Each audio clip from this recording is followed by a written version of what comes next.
Hey, I'm Lile, and welcome to Lile's Indie Corner, where we talk all things narrative-driven indie games. Do I have a treat for you today? Let's talk about my top 5 indie game soundtracks. If you have any recommendations beyond my very incomplete list here, feel free to leave them in the comments. I'm always looking for new tunes to listen to. So clean out your ears and just sink into the music.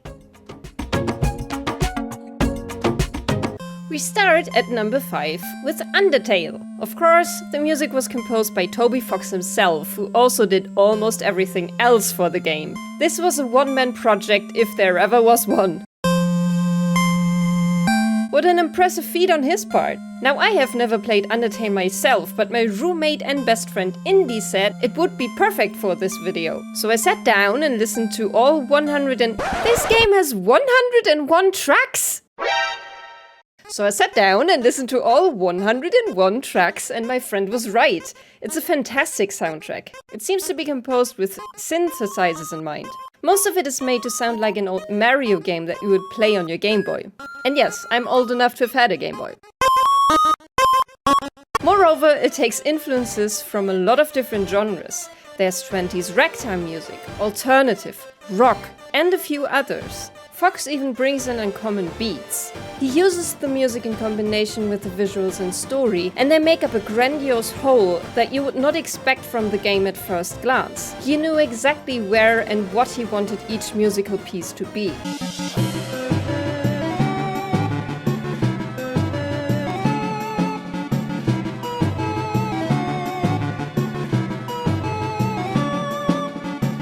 The music is also vastly different considering your choices in the game. Depending on how good or evil you decide to be, the music will reflect that in its pitch, but also in its drive and tempo, which is a stroke of genius.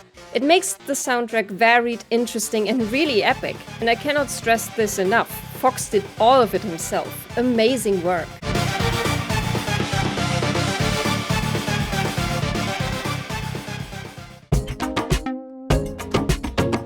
At number 4, we have Kentucky Route Zero. Composed by Ben Babbitt, this soundtrack has a mix of very atmospheric instrumental tracks and straight-up songs performed by different bands and singers.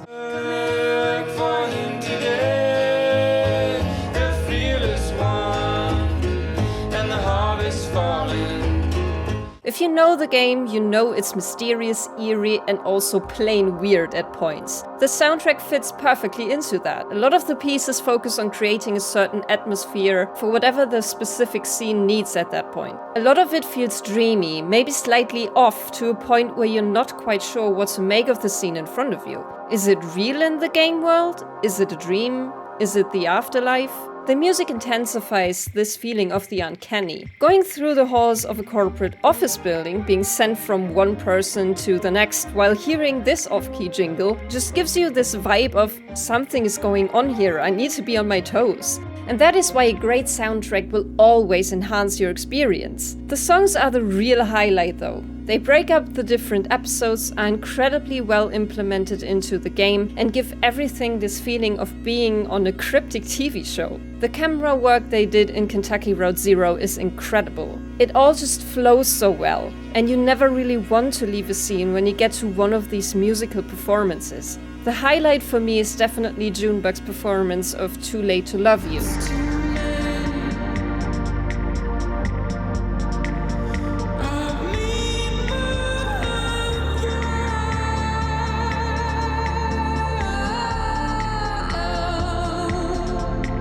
The singer enraptures you. I was so compelled throughout this whole scene. The fact that you get to choose parts of the lyrics is such a genius element to make you feel involved. What an absolutely amazing experience. Land of joy and peace and wonderful life.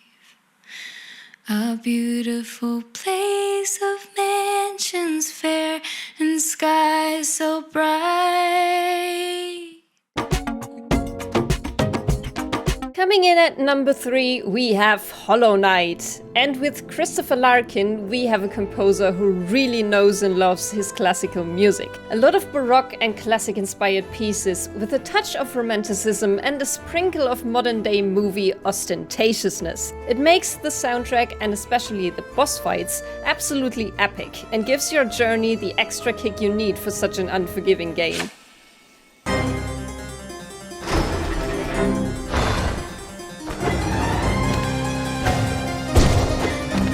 Larkin alludes to a lot of the greats. He has an affinity to Bach. Listen to the beginning of Sealed Vessel.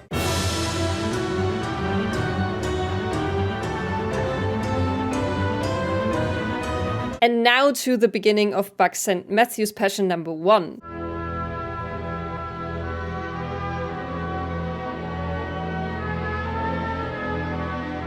Very clear where he gets the inspiration from, but Larkin then takes the piece to the next level. Seemingly mixing in a bit of Beethoven-inspired music, he goes fully in with a dramatization of the orchestra, or synthesizes, but you get what I mean. It's incredibly well done. Melodies are carried by every voice, not only in the soprano, which is very reminiscent of the Baroque period. And it drives you forward. You want to match the epicness of the music, even if you have to try to beat that boss for the 10th time, damn it! He also uses a lot of dissonant chords to create that feeling of spookiness, which is ever present in the art direction too. I mean, it's even in the name, Hollow Knight. Woo! In all seriousness though, this soundtrack is so impressive.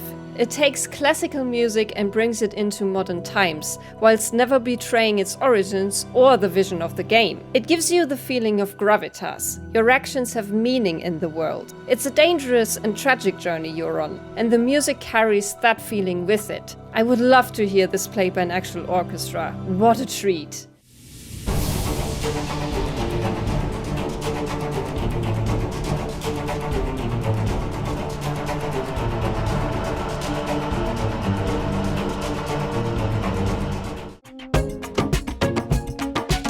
It's getting freaky at number 2 with The Artful Escape. The two composers of this soundtrack, Johnny Galvatron and Josh Abrahams, love their electric guitar. And I mean, they love it.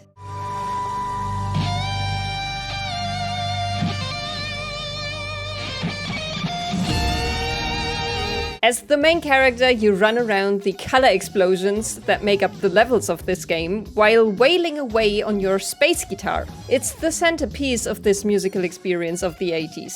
We seem to have some Queen and Michael Jackson influences, but also a more classical approach to the background music with some variations of Gustav Holst's The Planets thrown in there.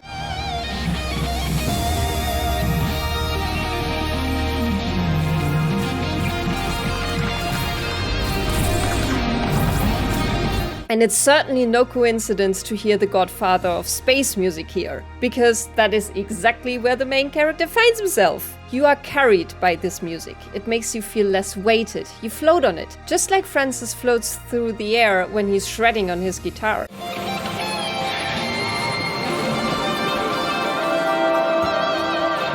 Everything has this feeling of space opera, which is very Queen to me. A dreamlike state where you get to experience the most awesome things you can imagine. You are the star. I mean, you and the guitar. Did I mention how much these two love the electric guitar? They even throw in a bit of heavy metal just to mix it up and make it extra cool. Not unlike Kentucky Route Zero, the music is not just here to enhance what you see, it takes center stage. Music is what this game is about. It is an integral part that is woven into the gameplay. It is more than backdrop. Would you believe me when I say that the game actually doesn't start with the electric guitar? The game menu gives you this. See a blonde-haired boy. You start with folk, very much landing from Bob Dylan in music, lyrics, and imagery. It's the contrast of folk and the heavy electric guitar that we as a player and also the main character have to wrestle with. It is such an interesting contrast that makes the guitar riffs stand out even more. And it's a treat to listen to because both aspects of the soundtrack are crafted with so much care. I love it. Also go play the game, it's awesome.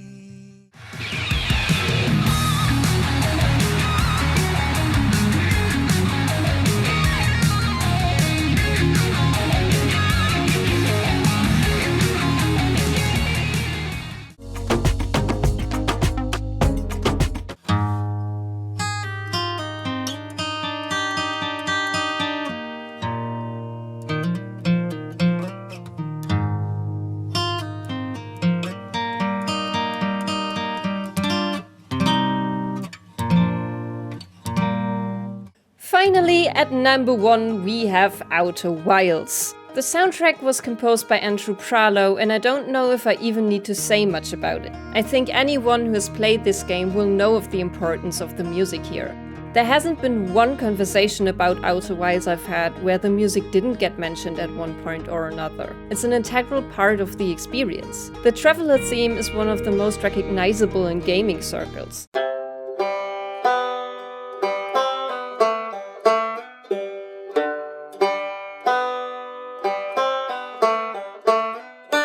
The melodies aren't super complex, you can pick up on them quite easily, which is one of the strengths of the soundtrack, and which adds to this feeling of sitting beside a campfire while making music with your friends.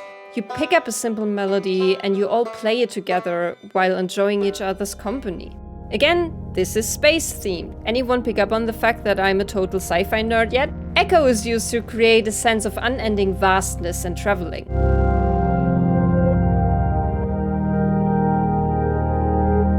Artificial sounds and synthesizers work very well with this environment.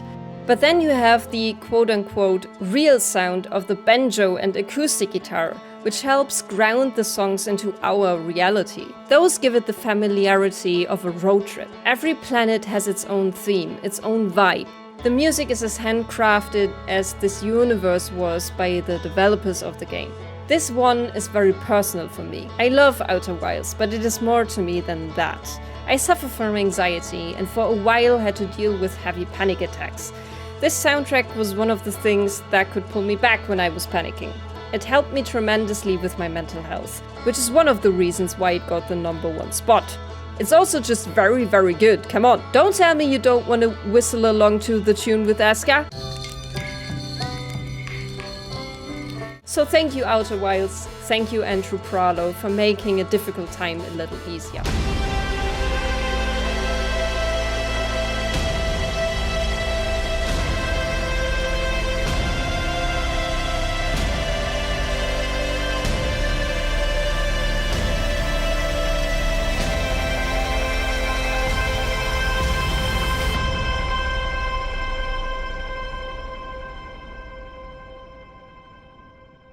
And that concludes my list. What order would you have put these in? And what are the great soundtracks I missed? Big shout out to my sister for helping me edit this script. She made it seem like I have actual musical knowledge, when in reality that is her. Ha! Duped you guys! Seriously though, thank you sis, you are absolutely amazing. And that's it for me. Thank you all so much for watching. Let's be weird together.